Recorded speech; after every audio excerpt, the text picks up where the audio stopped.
Hello, everybody. Welcome to the Above the Rim Rundown, where we run down all things NBA. I am one of your hosts, Memo, and right beside me, I've got Hoops. How you doing?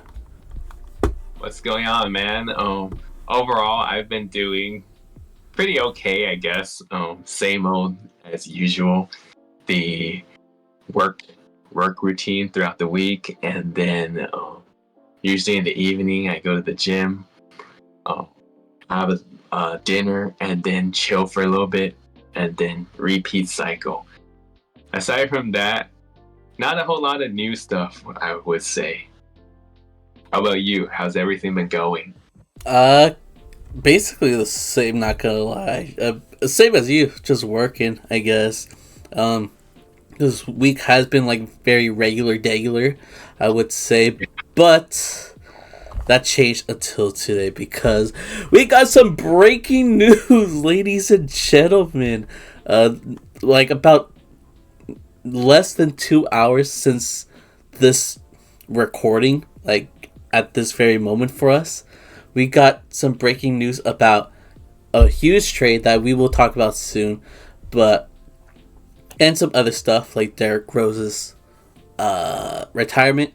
But I just want to remind everybody that this is gonna be our last installment of ranking players by position. This is our centers episode. Our episodes have been doing pretty well, like for our standards. So I've been really happy about that. We've done point guards, shooting guards, small forwards, power forwards. Today we got the centers, which is a pretty stacked position, I personally think. And we'll Yeah. jump into that soon. But let's go over the news and talk about one of the centers that are most likely in our list, which is Karl-Anthony Towns, who used to play for the Minnesota Timberwolves, but he just recently got traded to the New York Knicks for Julius Randle, Donte DiVincenzo, and I believe a first round pick from Detroit. Is that correct? Did Um. I don't know if this is very new, so it's still It like was, we're yeah. still getting First round pick from news. Detroit. Correct. Yeah. Okay. Cool. And then I guess wait. Oh yeah. I guess the Hornets were added in as a part of like a three team. Um which we can go into the exact details in a second. But or do you want me to read it now? I could read it now, Yeah. I Just read guess. it now, and then we'll talk about the meats and potatoes of it all. Okay, so the exact trade details was that reported by Shams Charania, Knicks have acquired Karl-Anthony Towns from Minnesota for Julius Randle, Donte DiVincenzo, and a first-round pick via Detroit. And further details says that the Knicks are also sending salary, including Daquan Jeffries and draft compensation to Charlotte in a three-team deal, which the main players included are, of course, Karl-Anthony Towns and Julius Randle. So pretty much the Hornets just came in so the Knicks could like offload a little bit of salary dumping. Um, I guess Memo, you want to start with your initial thoughts on this trade, like winner, loser. How shocking was it? Anything? Well, this was by far the most shocking thing to happen probably this summer. Maybe I I'm agree. forgetting about something related to basketball, but to me, this is like a huge, like mind blowing situation because we saw the Minnesota Timberwolves with Rudy Gobert, Anthony Edwards, and Karl-Anthony Towns go to the Western Conference Finals together, even though nobody thought this team would work. They made it work and were able to go to the Western Conference Finals, beating the former champions, the Denver Nuggets, due to not only the great defense from Rudy Gobert, Anthony Edwards doing his team, the whole team doing their thing, but Karl-Anthony Towns was instrumental with his defense against Nikola Jokic. He was no Jokic stopper by any means, but he was vital. He was very important for their team. So, maybe before this season, I thought they should have traded Cat, but it seemed like it was working. It seemed like, if they had another run with it, they could go to the finals. Part of me thought they would go to the finals this year after beating Denver. And they traded Cat, which, very mixed feelings because I'm not really big on Cat. I maybe a low-key Cat hater.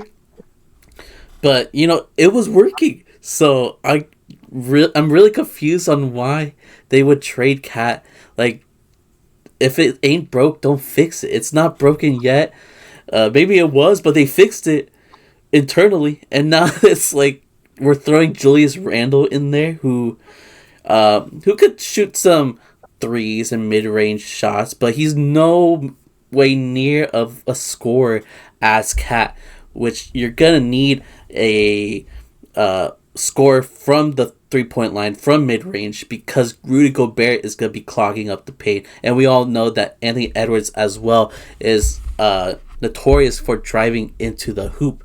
So we're just adding another player that might clog up the paint, that needs the ball in his hands to be able to help the team, which is, we already have Mike Conley with ball handling duties. We've already got Anthony Edwards, who is the star of the team, who should have the ball in their hands the most. And now we're adding another ball handler who loves to play bully ball in the paint with this team that needs another defensive big in order to take down teams like the Denver Nuggets. I feel like the addition of Julius Randle might be a funky fit for Minnesota, but I do love the Donte DiVincenzo pickup. I think that was actually like a great pickup because he is a good 3-and-D player. I am very devastated for the Knicks though because the Villanova boys only lasted a summer. We didn't get to see them play in the NBA. They didn't even get to fully play together. That's the sad part. That's devastating. I feel bad for him. Like, have you seen the meme with Squidward watching SpongeBob and Patrick out his window? There was a meme before. It was Mikal Bridges with Squidward, and now it's Donte. Villanova. Now it's Donte. Man, that's tough. That sucks. And a big part of the reason why we thought the Knicks offseason was so good is because they got the Villanova boys together, and we were hoping to see if friendship was enough to carry the Knicks into a title run in the East. Unfortunately, we're not going to see that. But on the Knicks side of things, again, still mixed feelings because it is Cat who, although is improved defensively, is not the defensive center you're going to want. I'm sure in a perfect world they would have wanted Mitchell Robinson to start the season as their center, but due to injury, he's not going to be playing for a while, which is unfortunate. And he's very injury prone, so he's definitely a risk. So in a perfect world, it would be Mitchell Robinson there for defending the interior. Now we got Cat, who's not really a shot blocker, who could play some defense, but that's not his bread and butter. He gets into foul trouble. Very emotional guy when it comes to that. That's why he gets into foul trouble sometimes. He makes so many stupid decisions sometimes, whether it's the shot selection or the defense. That's why I've never been a big fan of his. But other than that, though, the Knicks do need a center. They need a center because Mitchell Robinson is out. They couldn't re-sign Isaiah Hartenstein, who, I guess, spoiler alert, is one of my honorable mentions for this top 15 centers list because I think he's really good. But they need a center. They now have a center. I think this is something we even talked about, how before this trade, we were wondering how Julius Randle was going to fit in all of this because they got Brunson at point guard. They could either have Hart, DiVincenzo, Mike Bridges, or as shooting guard. Like these four players, I guess. Hart, DiVincenzo, Bridges, and OG and Obi could all be interchangeable for the 2 through 4, basically. Maybe not DiVincenzo for 4, but still. So many wings, and we need a center. Julius Randle can't play center, so how is Julius Randle going to fit with 4 other wings and a point guard and a center? This was something that we talked about. You mentioned how maybe Randle should play as center at times, and I didn't like that idea because he's not a center. He's very short for. He would be short for the center position. He's not a good defender, which you kind of need a center that could defend and block shots. So, I think this was overall a good move for the Knicks. Even though I'm not a big fan of Cat, they need a center. There was too much talent to be able to fit in the starting lineup. So getting rid of DiVincenzo and Randle kind of fixes that problem, even though it would have been ideal to keep DiVincenzo. If I were to grade it, I guess I'll say A- for the Knicks, and maybe being a little generous, I'll give like a C+ for Minnesota because they were able to get DiVincenzo, who will help out off the bench. I'm assuming, and also this is what I've heard. I don't know if this is true, but Cat should be eligible for an extension worth like $222 million. And I don't think Minnesota wanted to pay that much money for Cat. I wouldn't do that for Cat. So I guess this is a plus, getting rid of Cat so you don't have to pay him that much money. Is probably the reason why they got rid of them. And they have Naz Reid, who won Sixth Man of the Year, who is a great scoring center. I think with more minutes, his stats will amp up a bit.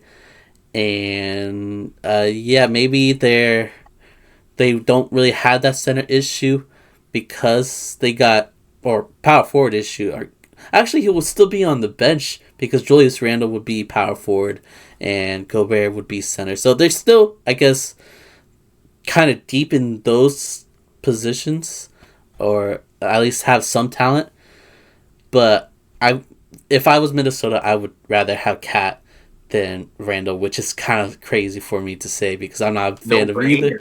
But it makes a lot more sense after seeing how successful the Minnesota Timberwolves were this season. So that's my spiel. I yapped a lot.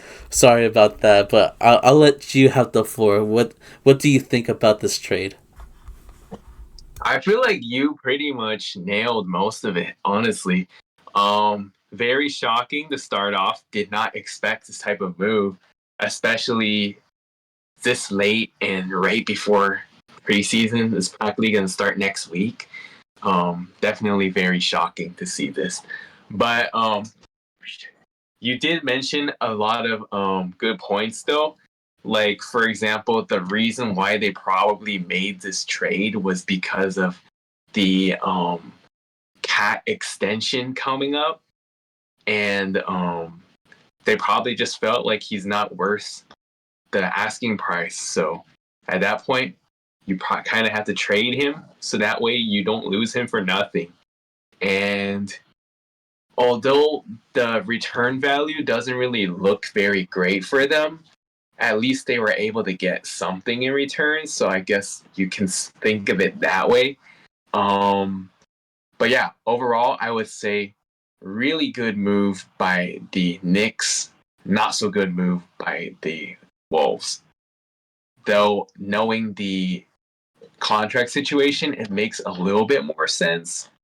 But definitely still believe that it wasn't necessarily the greatest of moves by the Timberwolves, especially because that big Twin Tower unit did so good last season. And after just 1 year coming off a second or a third seed, they're already ditching that unit. Like, I didn't like that at all, honestly. Like, quite honestly, I feel like if they were to pick one between Cat and Gobert, I would have honestly went with Cat just because of the continuity. Like, he's been in Minnesota longer. He's able to stretch the floor more. Um, and the thing about Gobert is he's obviously Defensive Player of the Year caliber, but we saw how badly he got burnt. Like, for example, trying to guard Luka and whatnot. Which I granted, like, Luka is really hard to guard, so probably a lot of players do struggle guarding him. But like, those are like the moments where he really got exposed. And I would say this: if I were to give grades, I would say probably something close to what you said. I would say A for the Knicks and C minus for the Wolves. Honestly, I like this move for the Knicks because, as you mentioned, they did need a big man, especially Mitchell Robinson injured, not able to bring back Isaiah Hartenstein. So this was huge for them. And it does suck that they are losing Donte DiVincenzo. As you mentioned, the Nova boys did not even get a play together, actually reunited. It was literally just the offseason. So that sucks there. But overall, Knicks definitely won this trade. I think it's safe to say. And they look really good on paper now. Now that they have Brunson, they have Hart, and then like now they have Cat also, OG, McHale. List goes on. Pretty good bench unit also. It's gonna be tough for other teams to guard all those guys, I will say. And that might put them in great competition with the Celtics potentially. So definitely good stuff there, I will say. And yeah, very shocking move to say the least. Yeah, But cool we were able to get a splash move right before season start though. right before recording too. I think that made it Yeah. so exciting. Like as soon as I saw it, I immediately made a TikTok. I posted it on YouTube as well. Like I had to talk about it as quickly as possible. But yeah, this team is definitely looking stacked. Referring to the Knicks, we've already talked about how they're probably top three in the East with Philly and the Celtics, of course. Do you think this move helped pass Philly? Maybe even pass the Celtics, in your opinion, or just Philly, or neither? I think at this moment you have to give the nod still to the Celtics just because they're the defending champions. But potentially maybe past Philly, I will say. The thing is like about Philly, they have a lot of good firepower as well. But I feel like the Knicks have better depth, honestly. So I would say probably Knicks over the Sixers, in my opinion. I agree. I think, as you said, like this team is going to be very talented offensively. They're probably going to be one of the best offensive teams in the league, like top five, maybe top three even. Defensively, though, like they still got those perimeter defenders like Hart, like OG, like Mikal Bridges, which will make them a very scary team. Maybe the interior defense won't be good, especially with Mitchell Robinson out. But I could see them being like a top 10 defense, which is kind of what you need to be in order to make finals run. So, yeah. Good stuff. I like most of what you said. The only thing I would disagree with you is taking Cat over Gobert.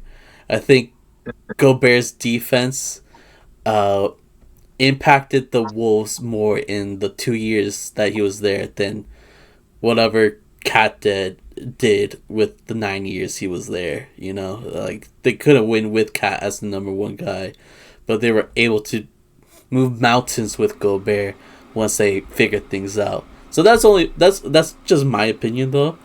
But Yeah. yeah, and you know me, like not a big cat guy. Not even a big Gobert guy, but he's been growing on me. Yeah. Yeah, true that. And yeah, should be interesting to see how things pan out for both teams. I feel like definitely, hence our grades for the trade, it's definitely going to be more like upward trending for the Knicks, and then probably a little bit of a downward trend for the Wolves. But hopefully, if Chris Finch is able to work around this move fast, because obviously not a lot of time before season starts, knowing that even preseason starts next week. But if he is able to work his strings, then I'm sure Wolves will still be at the top of the Western Conference. Maybe a slight drop off, but still going to be good, I'd say. For sure. But yeah, that we talked about that topic a lot, and we still have another news story to talk about. So let's jump into that, which is Derrick Rose retiring after 16 years playing in the NBA. Former MVP, the youngest MVP in league history. I believe he was a 3-time All-Star. You know, he was battling it out in the East with the Super Team Celtics, with Prime LeBron. You know, he had some great battles in the East during his prime. And unfortunately, due to injury, he couldn't continue being that dominant force in the point guard position for long, which is definitely one of the biggest what if stories, and probably one of the biggest like depressing stories in league history, seeing how much potential this man had at a young age, and seeing it fleet away due to injury, because you know he was such an explosive and athletic guy, and due to the injuries he couldn't be as jumpy and as athletic as before. So it's definitely a very sad story. I remember like in high school I had a friend who was a Bulls fan who loved Derrick Rose, and we were both super excited when he returned from injury for the first time. And you know, because like everybody just wants to root for this guy. He is so fun to watch in his prime. He is extremely talented, and he probably would have went down as one of the most not only athletic but one of the best point guards in league history. Like, this man got an MVP at what, 22 years old, something like that. Something like that, yeah. Who knows how many more MVPs he could have had? Who knows if he would have been a champion if he didn't get injured? So yeah, shout out to Derrick Rose. I was looking through his stats, and you know, when after the Bulls saga, I kind of immediately thought that he like fell off, but he had several seasons where he almost averaged like 20 points with like Minnesota, with the Knicks, I think with Detroit as well. You know, he was everywhere, and he had decent numbers for several teams. Obviously not all-star numbers, but you know, he didn't fall off of the earth after leaving or being traded from the Bulls. So he's had a really good career. I don't know if it'll be a Hall of Fame career, but you know, part of me hopes that would be the case. I know a lot of people would like freak out if he made it in the Hall of Fame, but you know, his story is incredible. You know, Chicago kid being the number 1 draft pick for the Chicago Bulls and revitalized the Bulls for the first time since the Jordan era. Like, this guy has done a lot, even with his very small prime. So shout out to Derrick Rose, and I hope he has a happy retirement. Agreed there, and we'll say, yeah, definitely was a huge fan of D Rose, especially in his prime. One of the most fun young players to watch in his prime. Those explosive dunks, crazy athleticism, you name it. Unfortunately, his career wasn't quite at the peak that it could have been due to all those injuries. He was still able to have a pretty good career as a little bit more of a role player slash 6-man role for many situations, and some starting roles still.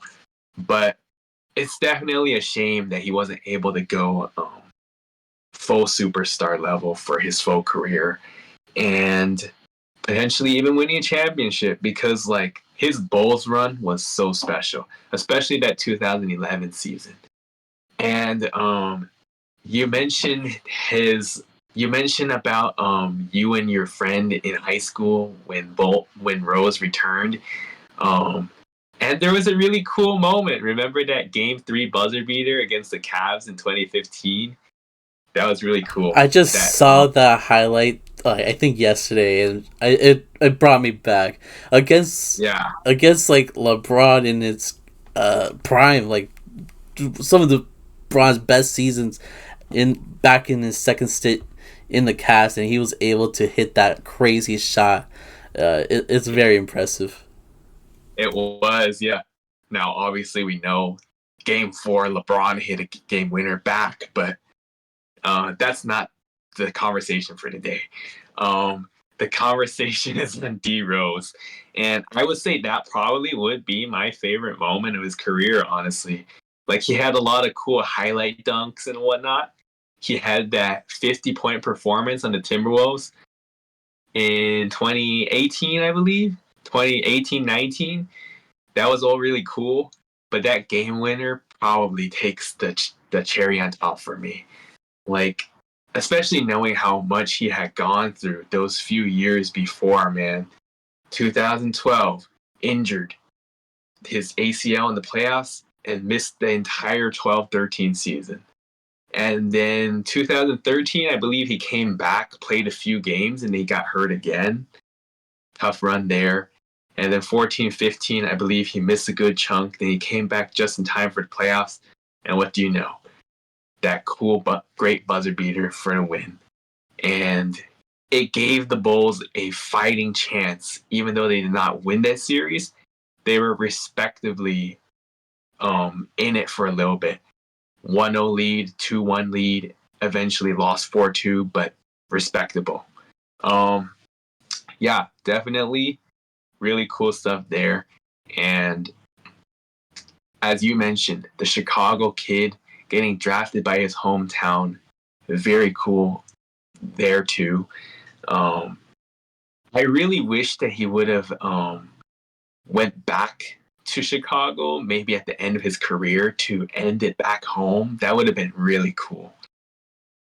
And it's kind of disappointing that he ended it on the Grizzlies, which is kind of a random team. But Actually, I kind of disagree because when he went to college, he went to oh college yeah, in true, Memphis, true. so it's not that I did random. forget about that. Yeah, actually, a cool story there. He did go to college at University of Memphis, and then he gets to play in Memphis. So I guess if he didn't retire in Chicago, then finishing in Memphis wasn't all that bad. I just wish that he had a little bit more of a role. Granted, he did get hurt, so he didn't get to play much for them. That was unfortunate. But yeah, and obviously, I wish he could have won a championship. I mean, like, if he could have been, like, imagine if he was on the Lakers bench unit when we won a championship. That would have been cool, honestly.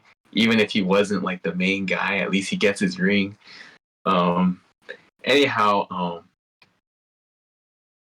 overall, a really good career for Derrick Rose, able to come back from all those injuries and have a decent put outing. Injuries were still there, but not as bad towards the end, so that was good. Um, I heard something about like the Bulls saying that they don't plan on immediately signing Derrick Rose to a one-day contract due to, I guess, having too many players on their roster or something. Which is a little bit annoying because like he should be retired as a Chicago Bull with a one-day contract. But I'm sure they'll get it done eventually, and then he will don it as official, even though technically it already is official. Um, but shout out to D Rose for his great career, and wish him the best in his post retirement, whatever he chooses to do. Yeah, shout out to D Rose. A lot of respect for that guy. But okay, we talked a lot. We're 30 minutes into the podcast and we haven't even gone, or we haven't started the main topic of the episode, which is our top 15 NBA centers list. So I guess we should do that. Any honorable mentions for you? I know I mentioned Isaiah Hartenstein as one of my honorable mentions. What about you? What are some that you have in mind? Yeah. So I would say one honorable mention. Okay, I have a few honorable mentions. First one, Derek Lively Jr. So I will say this: he could have for sure been on this list. Ultimately, I didn't put him on this list because he was just a rookie last year. So I felt like some more polished guys deserved a nod over him. Anyhow, not much explanation needed really because we were able to see how good he did in his rookie year with the Mavs. Instrumental in their run to the finals. Really nice rookie year. Obviously, the man went through a lot. Lost his mom in the beginning of the season and had to deal with that on the side too. And still put a really good outing. So shout out to him for that. Um, I see a very bright future for him. And maybe next year, if we do this list again, he will be actually on the top 15. We'll see what happens, but it's very possible. But I'm definitely a fan of Derek Lively for sure. Another guy that I put on my honorable mentions was Andre Drummond. Now, obviously, Andre Drummond is not the same guy as he was a few years back. But I think he had kind of a decent outing with the Bulls last year. And he wasn't like obviously he's not the same guy as he was before.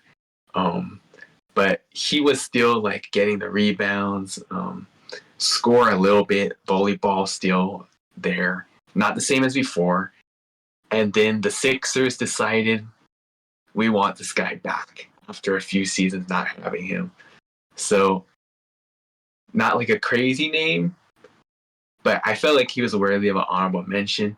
If this list was made in like somewhere between 2000 and 2014 to 2018 or 2019, Andre Drummond would for sure be in the top 5, possibly top 3, maybe even number 1, honestly, back then. But now he's on the outside looking in of the top 15 for me. But honestly, aside from those two guys, I didn't really think of any like out of the norm, like super eye catching that I felt like I needed to really mention in the honorable mentions. But I will give an honorable mention to Nas Reed though. I actually originally didn't have him on my honorable mentions because I didn't think about him. But when you talked about him in the like Timberwolves depths now after the trade, I just realized like actually this guy is really underrated. And he is really fun to watch also. And we've mentioned in the past, like a really cool player. He's able to stretch the floor.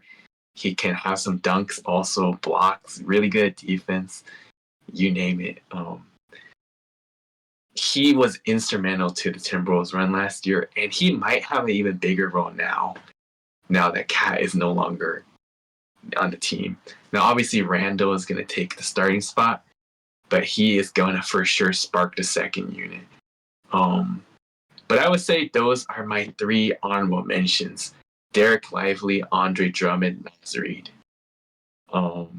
Any initial thoughts, I guess, before you go over your honorable mentions? I didn't know you were such a big Andre Drummond fan. I'm surprised you mentioned him, but he did have some games where he was like getting those rebounds, like prime Andre Yeah, Drummond. So I like that shout out. Um, I guess for my honorable mentions, I mentioned Isaiah Hartenstein, who is a pretty good defender, and will do wonders for The Thunder. I don't know why I blinked there. Bobby Portis is also there, kind of in the 6-man role. He's like power forward center, but I can throw him in there because he's pretty decent at his job. Um, who else? Daniel Gafford was did pretty good things for the Mavs. As their starting center going into the finals. And let me see. Brooke Lopez. That probably my most hardest cut. He's still a decent scorer, a good shot blocker, a really good shot blocker. I I'm just assuming he's gonna not have as big of an impact going into this next season since he is getting older.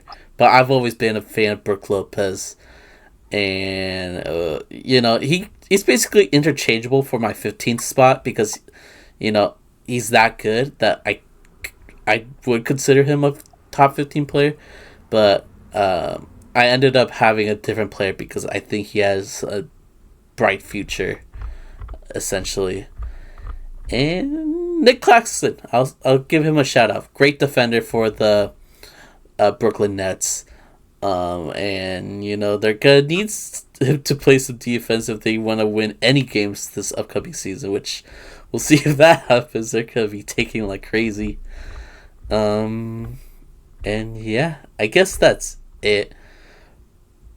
I kind of want to ask you something, but maybe we should reveal our 5 first. But did you want to say anything about my honorable mentions before we get started?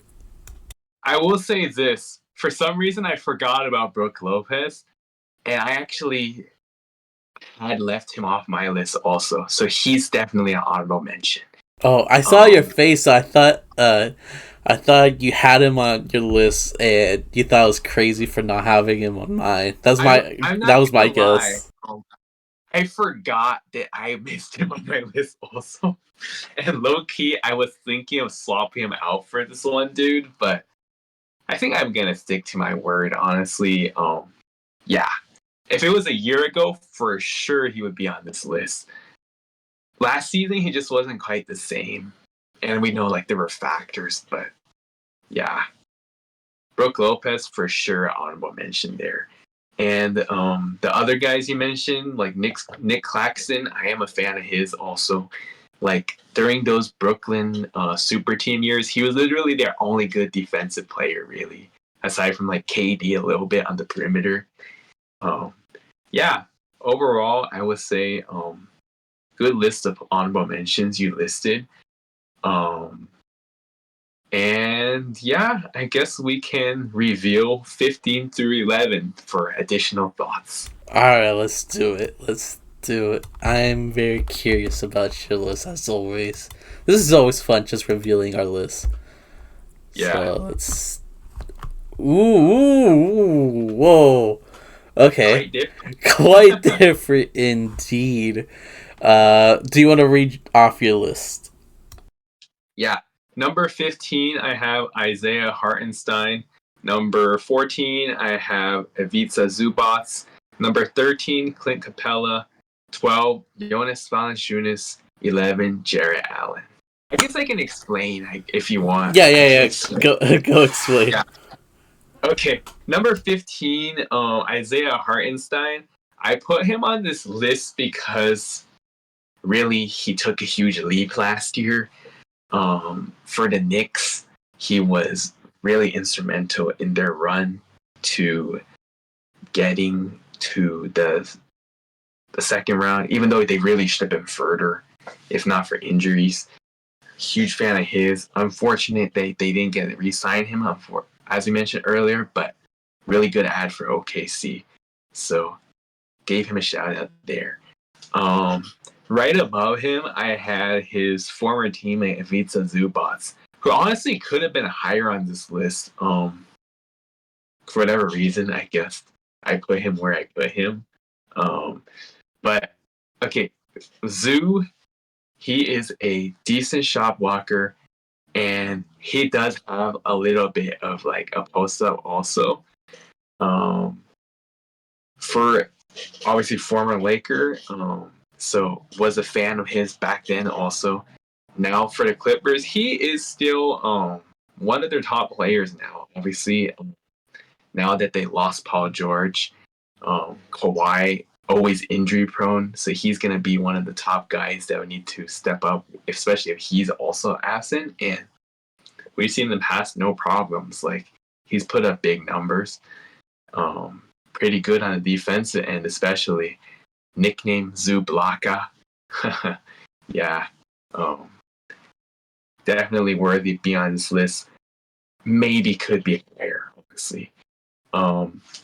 Clint Capella, could argue maybe he might not even, maybe he could be even lower. But honestly, Clint Capella, I think he's a pretty good center for the Hawks.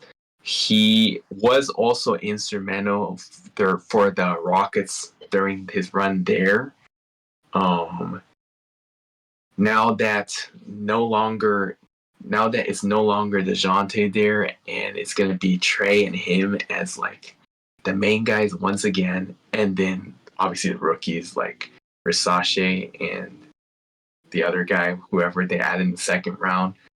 Um, it'll be interesting to see how they mix and match there, but I thought that Clint Capella was worthy of being on the list there. Next guy, Jonas Valanciunas. I put him on this list because of his ability to stretch the floor.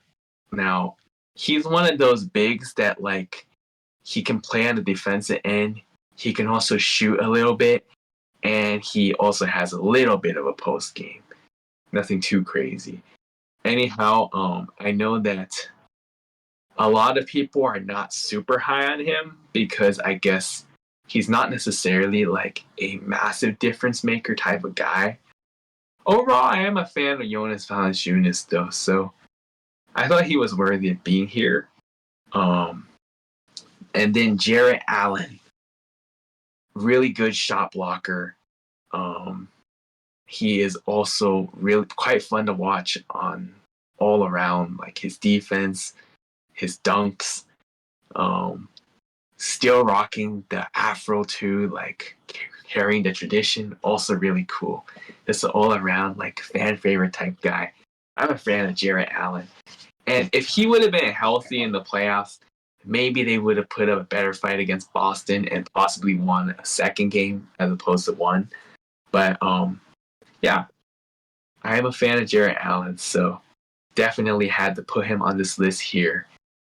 Um, I'll now leave you for your feedback. Anything that stands out. Yeah, I got a lot to say. Before I do, though, I kind of just want to do a quick shout out because I forgot about this player as well for my honorable mentions. But Al Horford, I Oh, didn't have him on my list.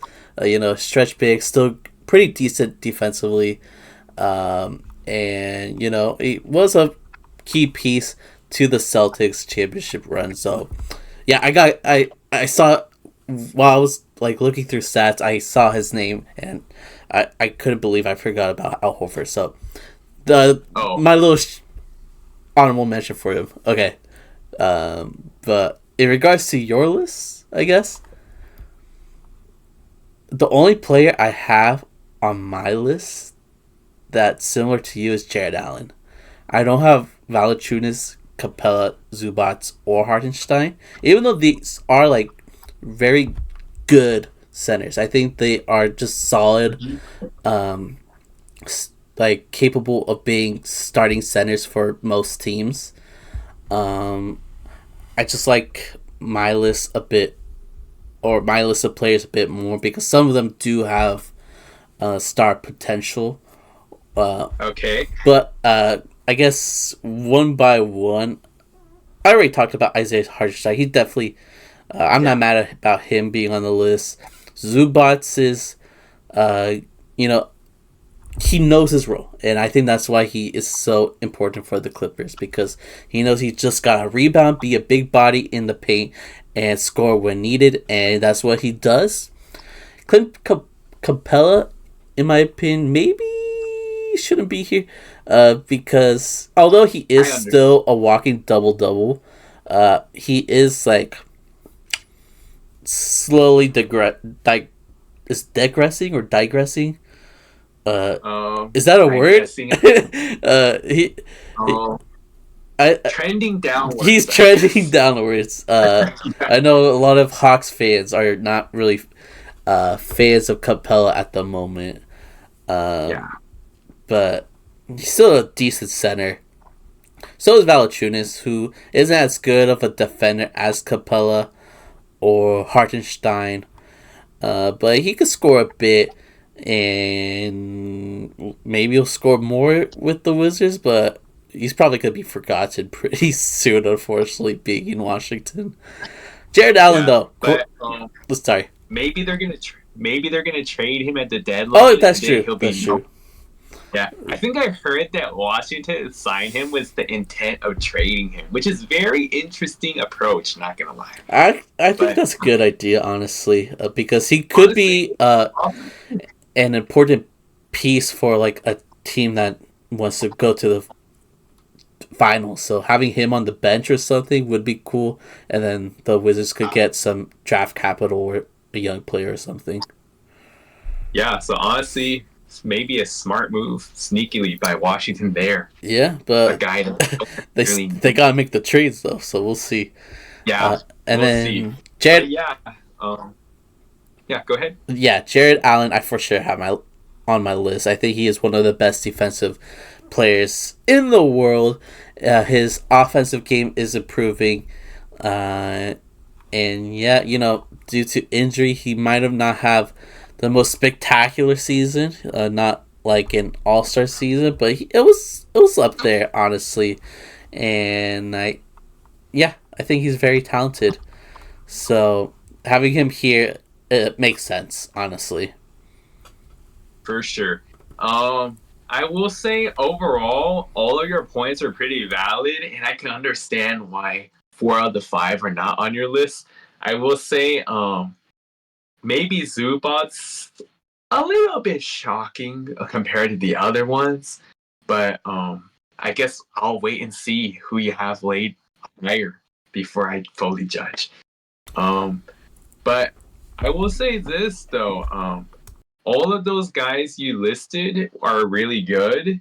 Well, I'll let you explain yourself in a second, but I will say just initially,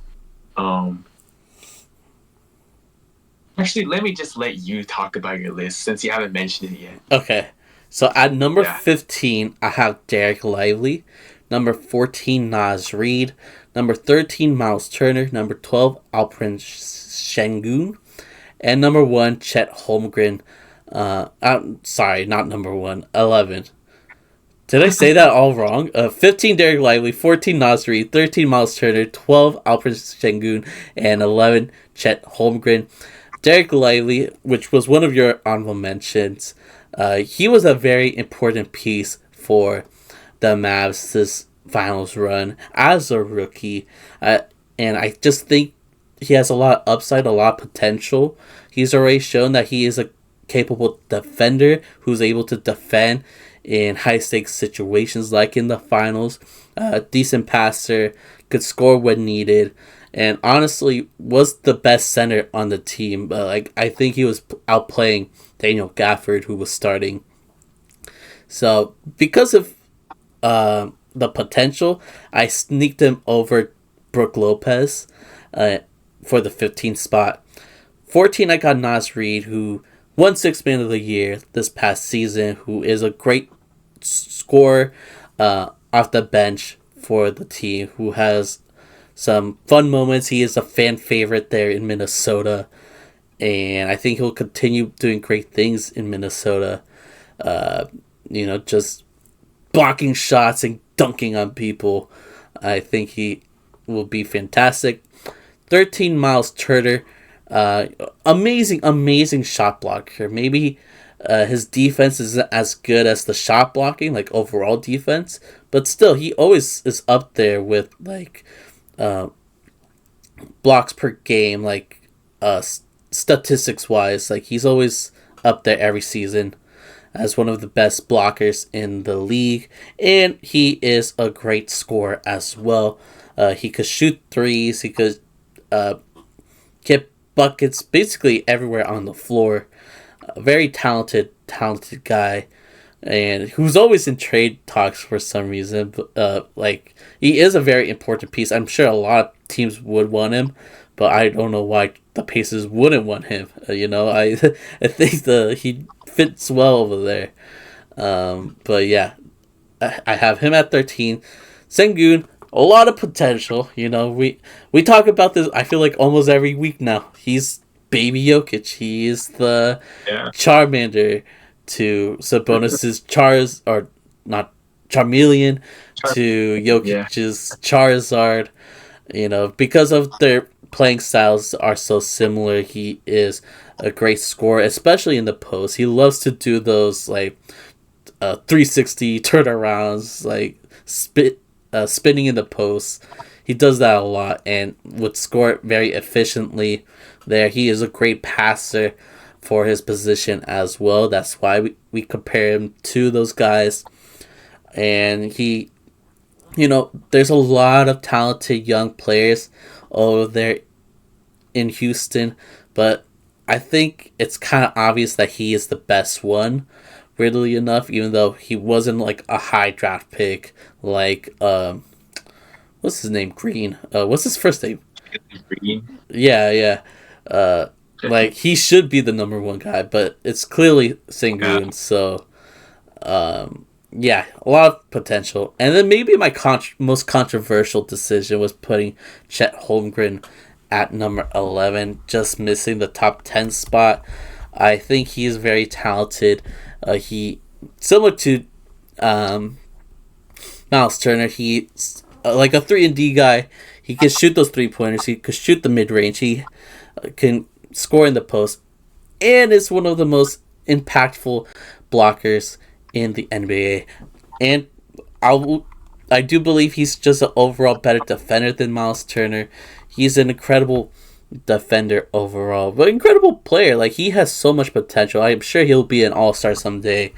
And, I'm sure he'll be a champion really soon. Seeing that OKC roster, I could see them winning a chip this upcoming season due to Holmgren's impact as well. Like, he helped but improve OKC from before they draft, or not, before last season to this season. The Thunder improved a lot, and a big reason why is because of Holmgren, because of his defensive presence. So I love the guy. I put him at 11 because he's still pretty young. His game is still not polished. He's still very skinny. He still has flaws, especially when we saw him in the playoffs. He kind of fell off, like his teammate Jalen Williams. Like, they both couldn't handle the limelight.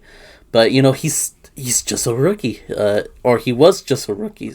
He has a whole career worth of time in order to fix that, and I'm sure it will be fixed pretty soon. So I have him at 11, just because he's still not polished enough. But he will be there. He will definitely rank up this list this time next year. So those are my 5 at the moment. What are your thoughts? Because I could tell you have some thoughts. Yeah. Overall, not a bad list. I will start there. I will say this though. So as mentioned earlier, Derek Lively and Nas Reed were my honorable mentions. They just barely missed the cut for like some factors due to like the guys I put on the list have a little bit more veteran experience and whatnot there. I would say this. I might have made a mistake, but I just noticed that I don't even have Chet on my list. What? Crazy enough. Like, I'm trying to remember what was my thought process there.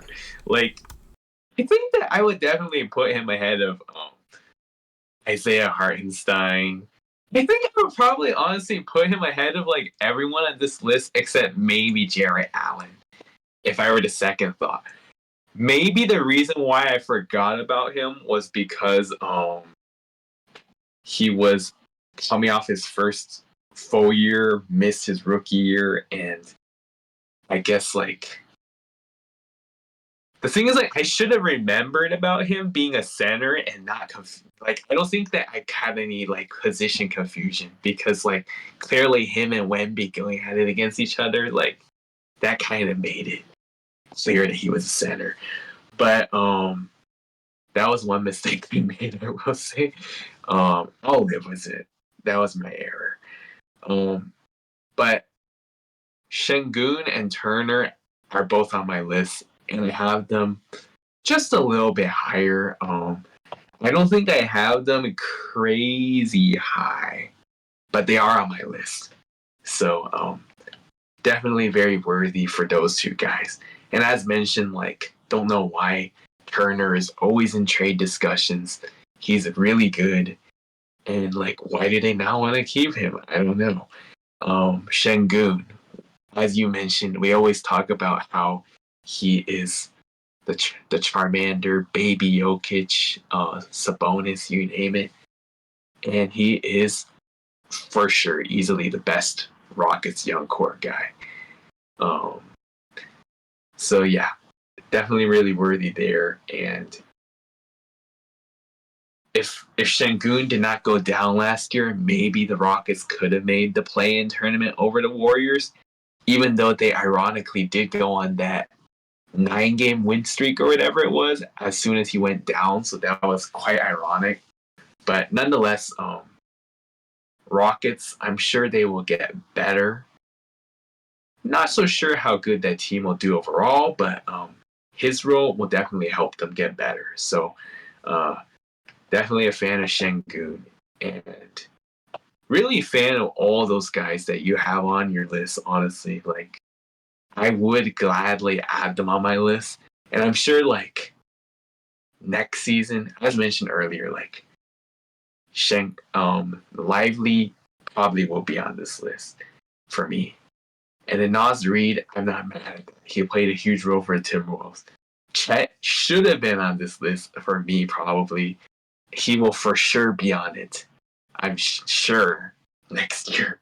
Because I'm sure his game is only going to keep on getting better and better. So, yeah. Overall, not bad for 15 through 11. Alright, sounds good. Now let's do 10 through 6. Let's reveal it. Okay. Yeah. I'm definitely curious. Who'd you got? Oh, okay. Okay. So this list is semi-similar in some places, not all places. Yeah. So I'll review. Number 10, Miles Turner. Number 9, Nikola Vucevic. Number 8, Alperen Şengün. Number 7, Rudy Gobert. Number 6, Karl-Anthony Towns. All right, so starting with Miles Turner. As you mentioned earlier, he is a very good player for the Pacers, but for whatever reason, they seem to always have him in trade rumors. But I'm a fan of his. Like, he could stretch the floor. He could shoot a little bit of like threes too, also, and pretty good at defense. So fan of his. Nikola Vucevic, similar-ish, I guess. Also one of those bigs that can stretch a little bit every now and then. More known for defense and post up too, but not like crazy defense, but like I guess like more defense than like stretching the floor is what I meant to say. Yeah. Anyhow, Şengün, no, we already mentioned him a lot. Like, he is a Charmander. to those other two European bigs we mentioned.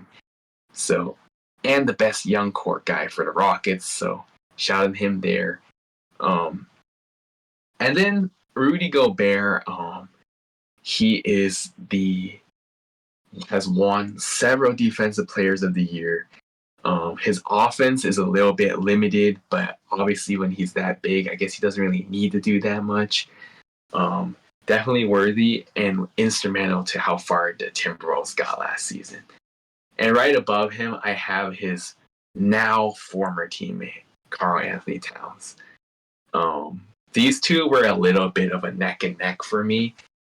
I just decided to put Cat higher due to the fact that he could stretch the floor and his offense is not limited like Gobert's. But yeah, now he's in New York. It should be interesting, and I'm sure he'll fit in pretty good. So definitely worthy of being around this level on this list. And that is my 10 through 6. Initial thoughts on my 10 through 6. Do you know the polar bear in Arlington meme? Yeah. Yeah, I feel like Vucevic is that polar bear right now. Because I didn't even mention him in my honorable mentions because, he has decent stats, 18 and 10. It's nothing to scoff about, I guess, if I'm saying that correctly. But he is a decent defender. He really isn't. With his size, he averages less than a block a game, and his 3-point percentage is abysmal at 29.4%. There's a reason why the Chicago Bulls is pretty mid, and he's part of the reason, not the full reason, but he's part of the reason why. I did like him during his Magic days. It was cool seeing him get buckets there. But yeah, I kind of think ever since he went to the Bulls, it's been like a non-factor. I know Bulls fans aren't really a big fan of him at the moment, but other than him, I have everybody else that you mentioned on your list, on my list, like Miles Turner, who I've talked about already, great 3-and-D guy, Sengun as well, and then two other guys that I will talk about very soon, Karl-Anthony Towns and Rudy Gobert. I do have that order switch, which I guess I'll read off my list, which at number 10, Jared Allen, number 9, Kristaps Porzingis, Tingus Pingus, number 7, Karl-Anthony Towns, number 8, Rudy Gobert, and number 6, Domantas Sabonis. Should I talk about my list in more detail, or should we get into the Rudy Gobert Karl-Anthony Towns debate? Which, I guess, I made this list before the trade, so I don't know if that will hinder. I made it before the trade also. Yeah. If you want, say anything you want about those other guys, and then you can go to the Timberwolves, I guess. Okay. I already talked about Jared Allen a bit, amazing defender out there for the Cavs. And, his offensive production is good as well. He scores 63.4% from that's his field goal percentage, 16.5 points per game, 10.5 rebounds, great rebounder as well. But the defense is where he makes his money, and I think he's very talented at that. Then we got Tingus Pingus, Kristaps Porzingis, who helped the Celtics a bit, I guess. He was injured during their run in the playoffs, but he had that one amazing game in Game 1 of the finals, which was mind-blowing because he was playing like the combination of Rudy Gobert and Dirk Nowitzki. It was insane. But he is another one of those like 3-and-D guys who can score from all areas of the floor, and is an incredible shot blocker. He's never been an all-star since the 6 days, but his stats has always been pretty good. And this past season, he averaged 20.1 points per game, 7.2 rebounds per game, 1.9 blocks per game, 37.5 from three. That's impressive for a center. So, yeah, he had to be on my list. Maybe you could argue higher, but I'm fine with him there. And then we got Cat, which, we talked about him for a bit today. And I also mentioned how I'm not the world's biggest Cat fan. He's improved defensively, but still not the best defender. I think he is a very, very stupid guy at times. Like, it's hard to watch him play at times because he makes such stupid decisions, and is very emotional, like whines a lot, even though he would like make a obvious foul and then complain to the ref about it. Like, he does that a lot, but there's no denying that he is a great offensive big man. I thought that's why he fits so well in Minnesota this past season, because he was able to figure out how to get his buckets while having Rudy Gobert in the paint. So I think that was a very commendable thing for him to do, which helped out the Timberwolves a lot this season. But I do have Rudy Gobert over him, as mentioned before. I think the 2 years of Rudy Gobert impacted the Minnesota Timberwolves more than the 9 years of Karl-Anthony Towns, or however long he was there. Because he, maybe it wasn't great the first season Gobert was there, but after the second season, it was clear that the Timberwolves defense improved drastically. They became the number one defense, and that is kind of a big reason why they had such a great season last year and was able to make it in the Western Conference Finals. Even though, yeah, he got cooked by Luka, which a lot of people like to point out.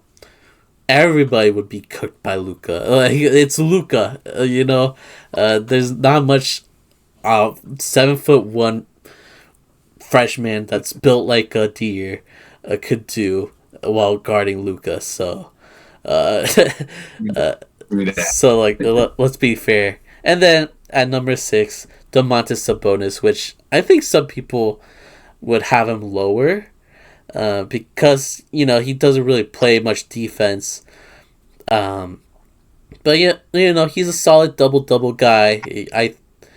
He averages a double and I think had the most double doubles in the league last year.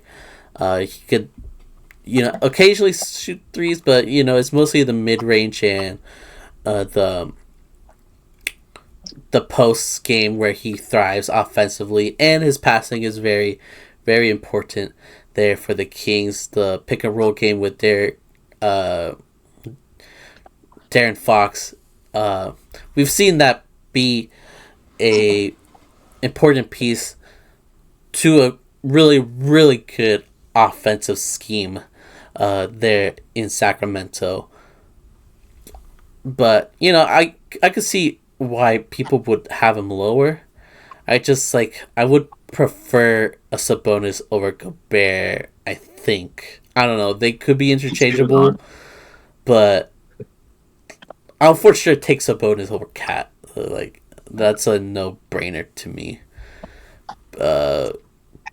I'm like second guessing myself a little bit, but I'm gonna stick with business like what you've been doing and just leave it there. Yeah. Sabonis at 6. But what are your thoughts on my list? Yeah, owning up to the initial list. Overall, not a bad list. Now obviously we have a few guys that are in like similar-ish range.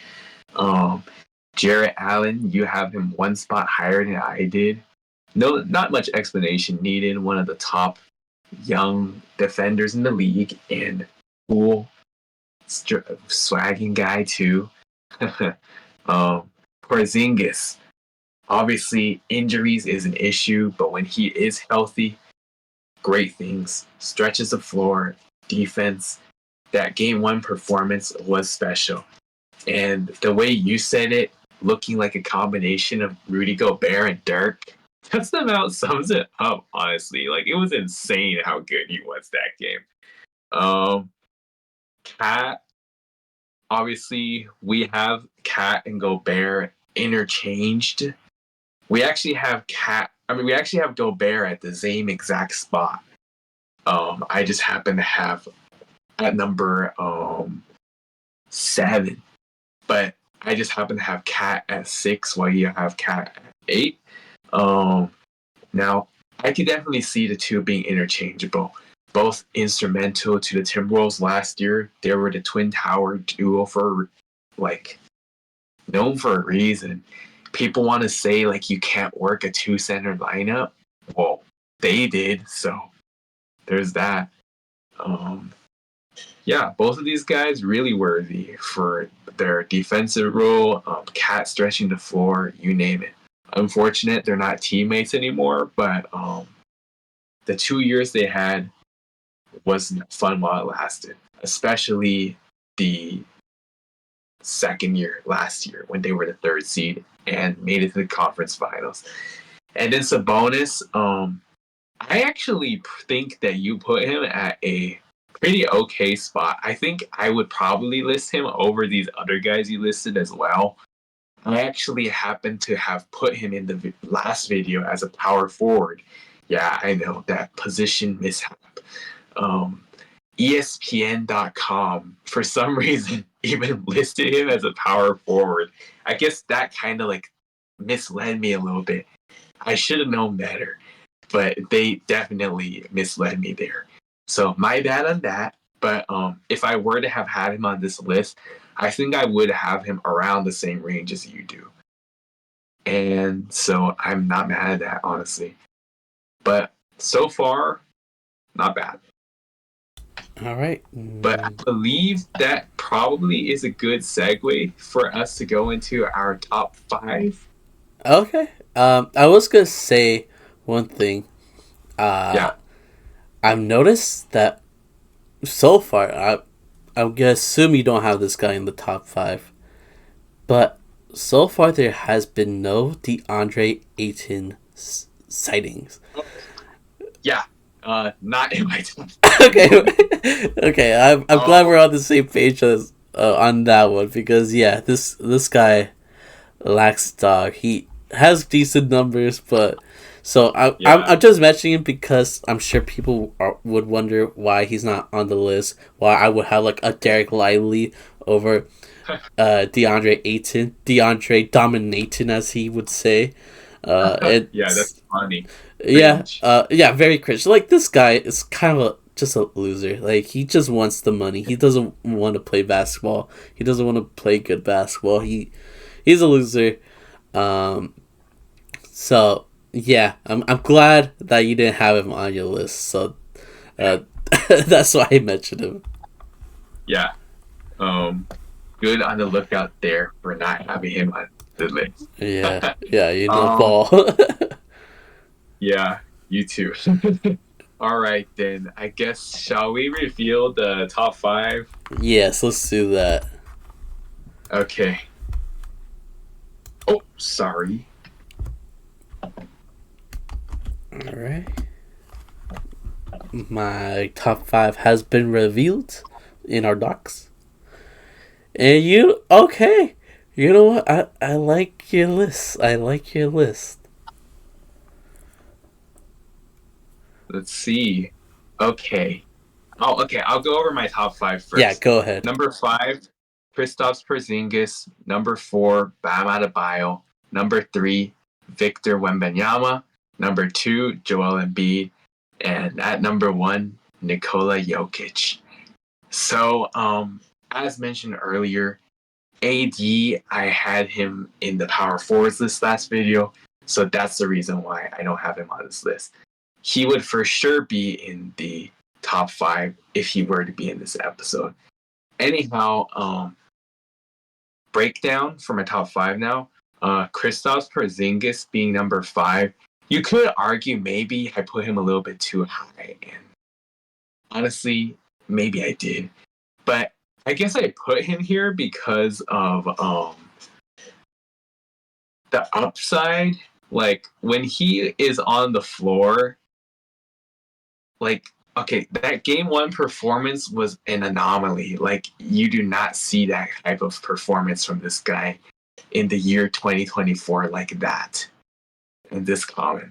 But like when he is on the floor, even when he's not doing that type of dominating, he can still like affect the team drastically. Granted, like the Celtics are so good depth wise that even without him, they're totally fine. But with him on the floor, another level.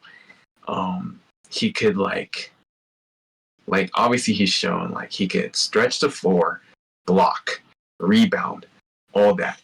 His prime on the Knicks obviously was, I mean, yeah, his prime on the Knicks was obviously the very peak of his career, and it's unfortunate what went down there. And then when he went to Dallas, had a good little stint with Luka, and then he got hurt, and then he kind of got jealous of Luka a little bit. So unfortunate they didn't get to stay as long or go as far as they should have.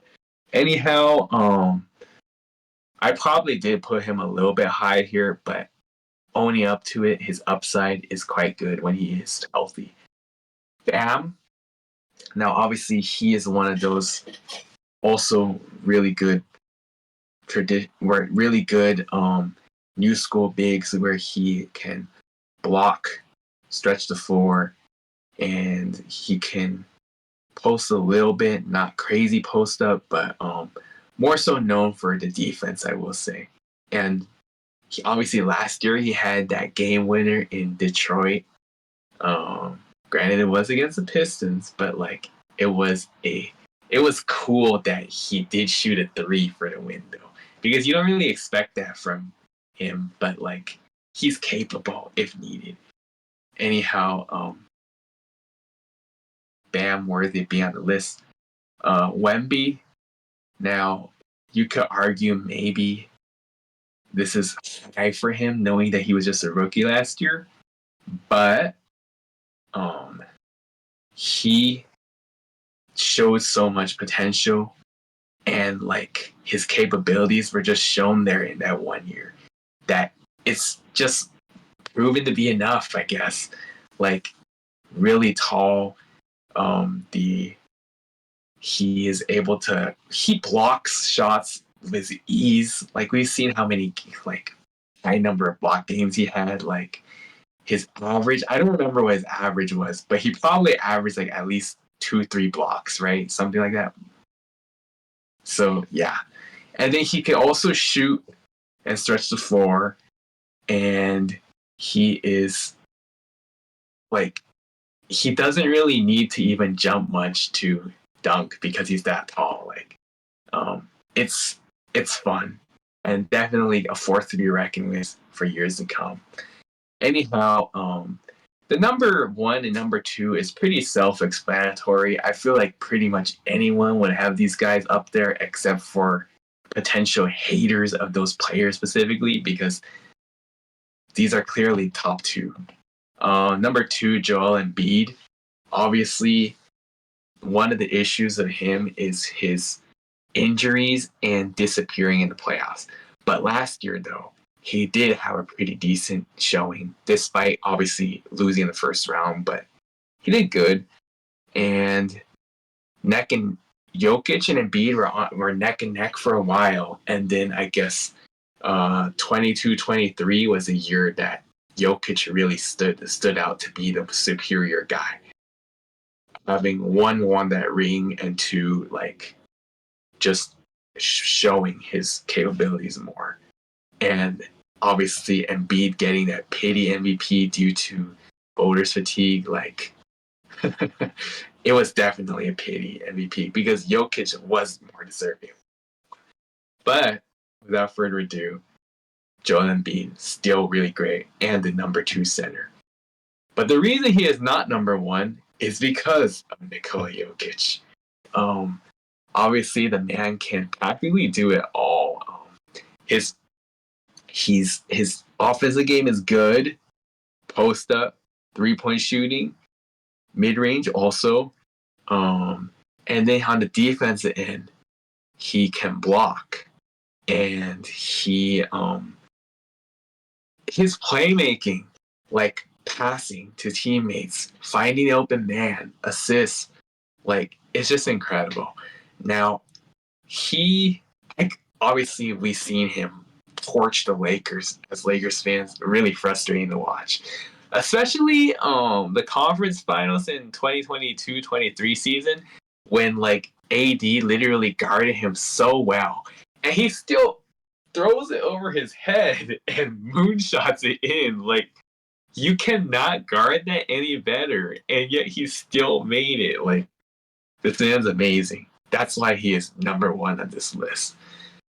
Anyhow, I think that's about my summary for my top 5.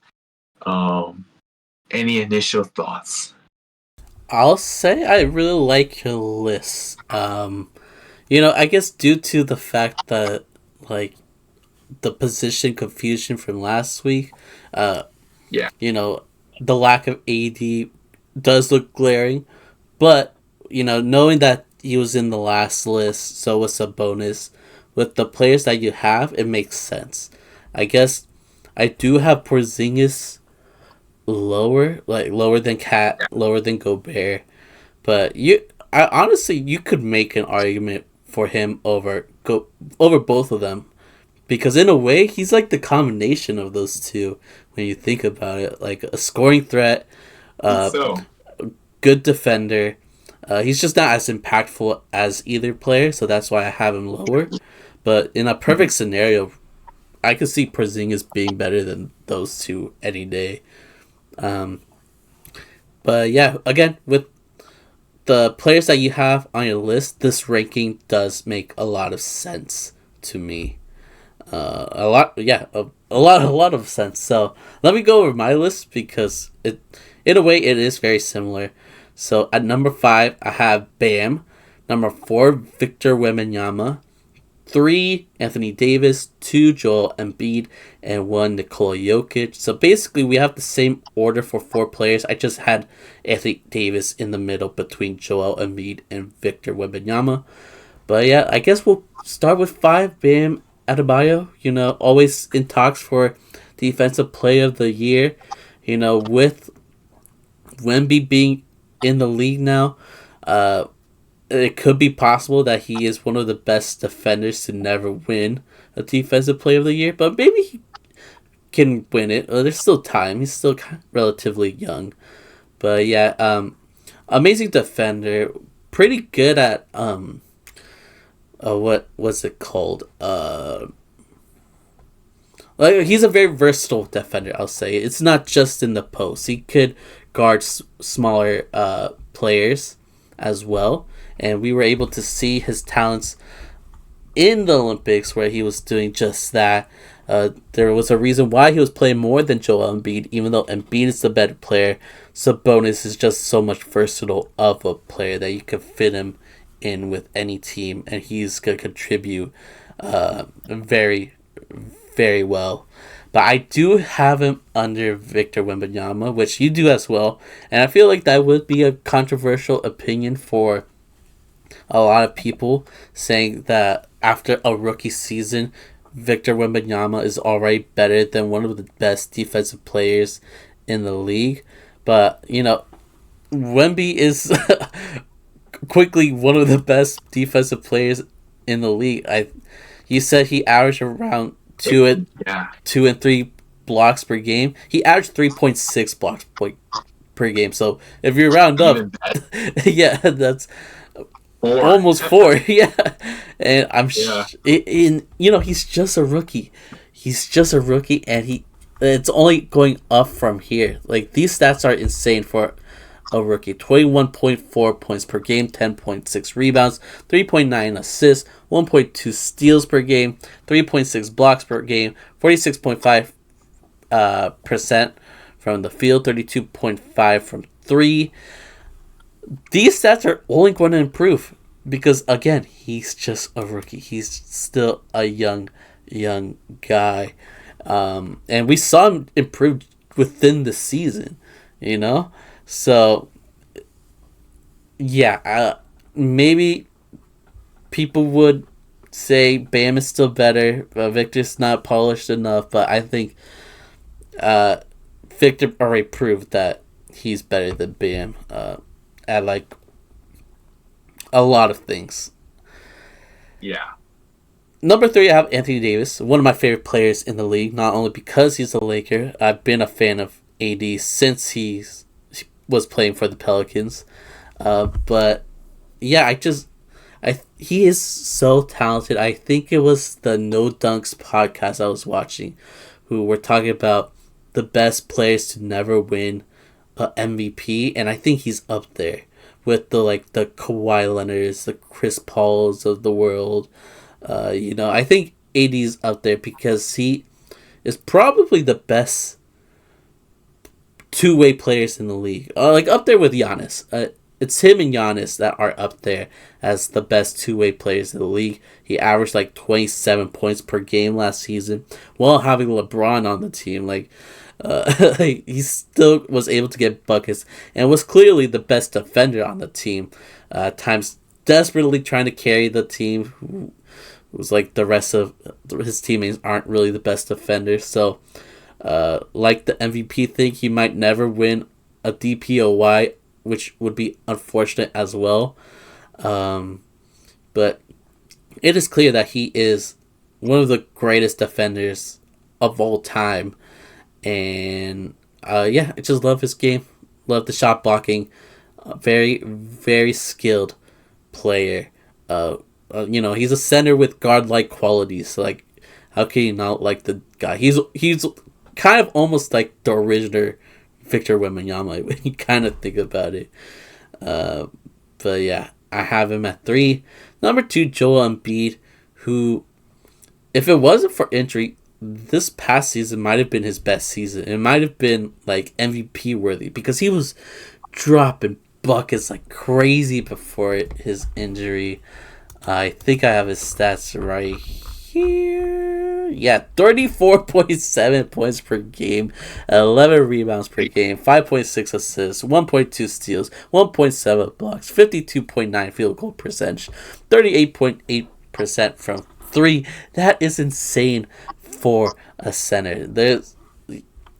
I can't think of another center as talented as he is when it comes to just scoring the basketball, and he's still a decent defender. Not decent, he's actually a really, really good defender. Really good. Yeah. It's just his offensive game outshines it like crazy. But yeah, last season might have been his best season. In the regular season, as you said, in the playoffs as well. Yeah, he got bounced in the first round, but he would play through injury and still had a 50 bomb in there.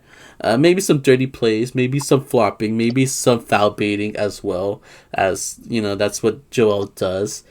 But yep, he is insanely talented. He just gets injured so much, which it must suck for Philly fans. Because, you have this one-of-a-kind talent on your team, and he's not always there to play, so that always sucks. It's frustrating. Mm-hmm. But number 1 has to be Jokic. Just won his 3rd MVP. One of the most efficient guys in the league. One of the just smartest basketball players as well. He is an incredible floor general. As a center, he averaged 26.4 points per game, 12.4 rebounds per game, 9 assists per game. He almost averaged a triple-double as a center. That's crazy.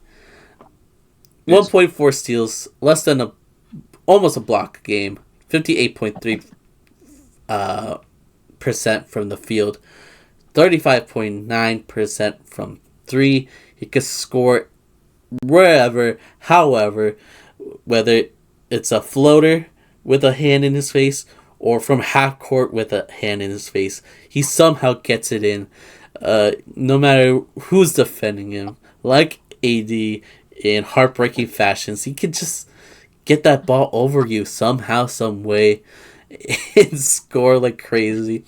And he improves his teammates so much as well. Like, who knows where Jamal Murray would be, Eric Gordon, players like that, if it wasn't for Nikola Jokic on their team leading the way. He just amplifies everybody around him, and I think that's why he is such a special player, because not only can he, get the stats that he needs, but he improves other people as well. Maybe not as good of a defender as a Jokic, as an AD, Wemby, Bam. They're all much better than him defensively. But there's only a few players you could possibly, or a few centers all time you could possibly name that are better than Jokic offensively. Like, maybe Kareem, and then I don't know, maybe that's it. Like, well, there's other centers like Shaq, Hakeem, great as well, but they didn't have that floor general bag that Jokic has, which kind of elevates him in a different stratosphere in a very unique way. So that is why I have him at number one. Our top five is very similar, but do you have anything to say about my top five? I will say, good list because very similar. AD would have been in my top five if I included in this video. So practically we would have been about the same. I probably would have also put AD number three, I would assume. So probably would have been the same exact top five, honestly. Um, but yeah, honestly, a lot of good points you made there. All of these guys are practically elite all around. Um, Known for defense, also really good offensive bags. And I will say this, just random, but when you were talking about how AD plays like a guard that is a center, very accurate description. And I guess must I remind everyone, AD, were you aware that he played point guard in high school? There was that Yeah, one funny picture of him with like the glasses back then. Yeah. So I guess the point guard in him never left him. So that's an advantage, honestly, in his favor. He's able to use that to be even more flexible and stretch the floor. Really cool stuff there. Anyhow, though, I think that there are certain things that other people could argue against throughout like the top five. But one thing that cannot be argued against is that Jokic is clearly number one and Embiid is clearly number two. And then the rest, I'm sure, if people want to nitpick, they can. But overall, I think we made it right. yeah, I agree. So those are our lists, our top 15 centers in the league. I guess we could do a quick recap. So, Hoops, who do you have in your top 15 centers in the NBA for this upcoming season? For my top 15 centers for this upcoming season, at number 15, I have Isaiah Hartenstein. 14, Ivica Zubac. 13, Clint Capella. 12, Jonas Valanciunas. 11, Jarrett Allen. 10, Miles Turner. 9, Nikola Vucevic. 8, Alperen Şengün. 7, Rudy Gobert. 6, Karl-Anthony Towns. 5, Kristaps Porzingis. 4, Bam Adebayo. 3, Victor Wembanyama. 2, Joel Embiid. And at number 1, Nikola Jokic. Those are my top 15 centers heading into the 2024-2025 season. And for me, at number 15, I have Derek Lively. Number 14, Nas Reed. Number 13, Miles Turner. Number 12, Alperen Sengun. 11, Chet Holmgren. 10, Jared Allen. 9, Kristaps Porzingis. 8, Karl-Anthony Towns. 7, Rudy Gobert. 6, Domantas Sabonis. 5, Bam Adebayo. 4, Victor Wembanyama. 3, Anthony Davis. 2, Joel Embiid. And 1, Nikola Jokic. So those are our lists. Let us know your thoughts down below. Did we get it right? Did we get it wrong? Let us know. I'm sure you guys have your opinions. So let us know what you have. And yeah, that's it from us. Thank you all for watching. If you made it this far, we really appreciate it. I know this series was pretty good, views wise, at least for like our standards. So that gotta mean that we're doing something right and that you guys are liking the content. So thank you all for checking it out. And we're not done. We still have there's a lot of very exciting video ideas for this upcoming future before the season starts, which is we're getting close. We're getting close to the season starting.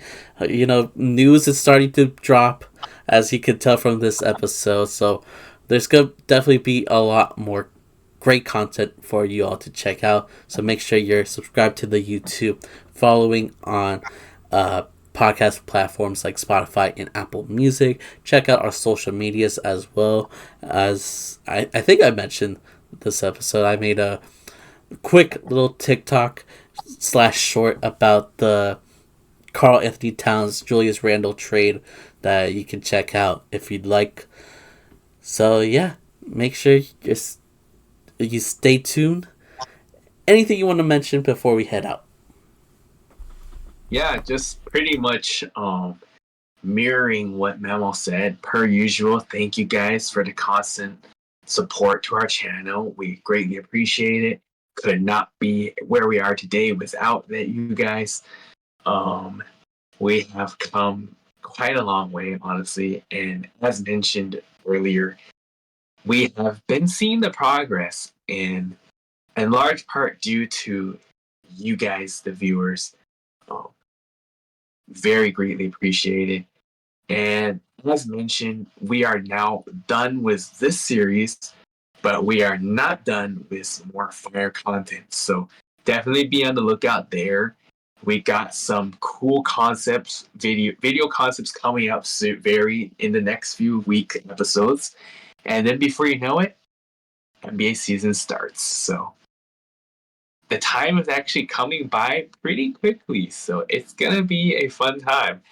And yeah, if you guys like our content, make sure to like, comment, subscribe, share. Listen to us on our other platforms like Spotify, and check out our TikTok, YouTube Shorts. And definitely make sure to stay tuned because we got plenty more fire content to come. That's for sure. But yeah, that's it from us. We'll see you all next week. Bye bye.